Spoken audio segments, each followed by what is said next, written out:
no matter what their race or political views.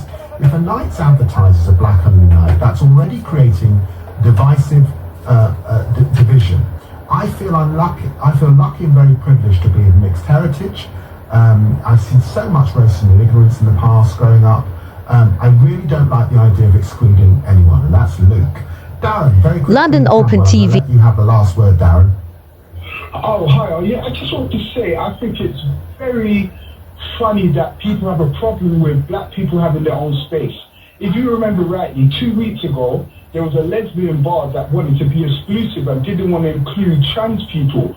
The Prime Minister didn't have a problem with that. I do delivery, so I'm around London. You see Chinese-only churches, you see Colombian community centers, you see all these things that are inclusive to that race or that people. But when black people want our own thing, it's a problem. How can an Asian Prime Minister have a problem with that when the Asian community is the most, I would say, they keep themselves to themselves? And I don't think there's nothing wrong with that.